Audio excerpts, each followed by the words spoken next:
cards? Okay. Phil is a genius. He taught me everything I know. What? Hey, do I have to read this? Oh, you're really in for a treat. Bye-bye.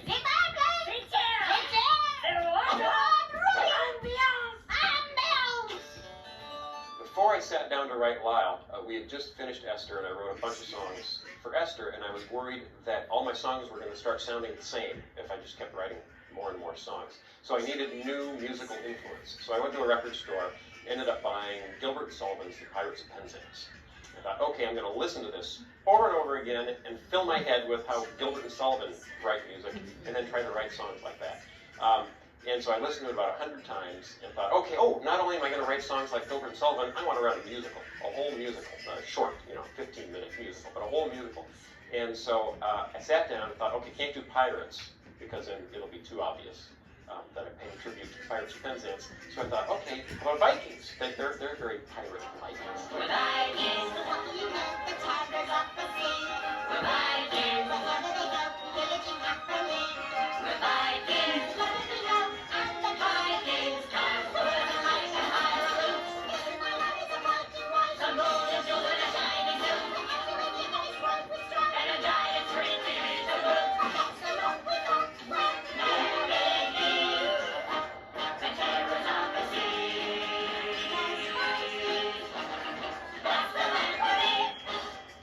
For Lyle, what I wanted to do was to capture the look and feel of a lot of the musicals that were done during the 40s and 50s. You know, those Technicolor musicals that were very hyper-real and very vivid, shot on the soundstage.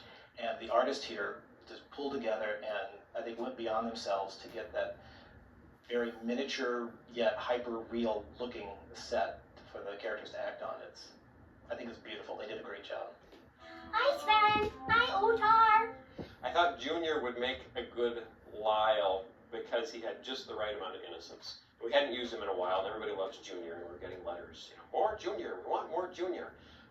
But putting that kind of childlike innocence into the key character always works, and since it was a musical, and Junior's great at songs, it was natural. What's the use? A golden goose is no excuse for being mean. When I share, I get my share of friends.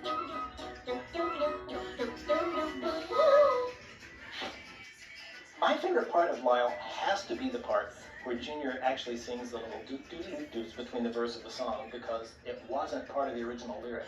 Phil came in after writing the show and read through the script for us and was humming all the music to us and did the doot-doot-doot-doots between the verses, and one of our animators came up later and said, wouldn't it be funny if that was actually sung?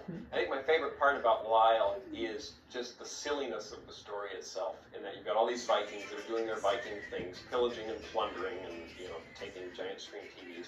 And at the same time, there's a little Viking that's staying home making potholders. Potholders. Potholders! You want one?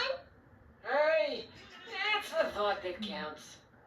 Casting for Omelette was a lot of fun. I mean, we have our repertoire of characters, but as you've noticed, we're a little shy on the female characters to play parts. So when the role came up for Ophelia in Omelette, we were a little bit of a loss to figure out who was going to do that till Phil suggested Mr. Watt, and it was questionable at first, but he assured us that's tradition. That's the way Shakespeare is done. Oh, my troubled prince! I beseech and implore thee, please share your eggs with the people. Omelette learns to share. The Vikings have to learn to share. Bob also learns to share his show. You see, Omelette and the Vikings show us the good side of sharing. Bob shows us you have to share, even when it's not real fun. Well, we're over here by QWERTY to talk about what we learned today. Well, this is a show where Archibald Asparagus gets to take over, and Archie's one of my favorites. He's kind of my John Cleese tribute.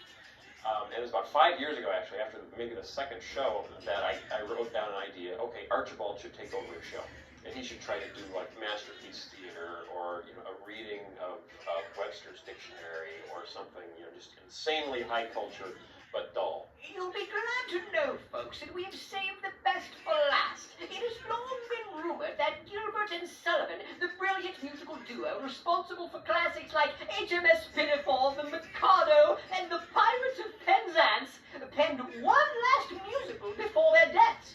This musical, legend has it, was lost before it could be staged. Well, if my cohorts, Philippe and Jean-Claude, are correct, we have that lost musical. Archie is a lot of fun to work with, and mostly because he's very uptight. And uptight people are real fun to poke fun of on stage and on camera, because anytime something starts going wrong, mistakes start happening, that's when mistakes start happening and somebody uptight starts... Could you get the camera up? Thanks. Somebody's asleep at the wheel there, sorry. Anyway, when mistakes... Bob, don't look. Just roll the credits, Larry.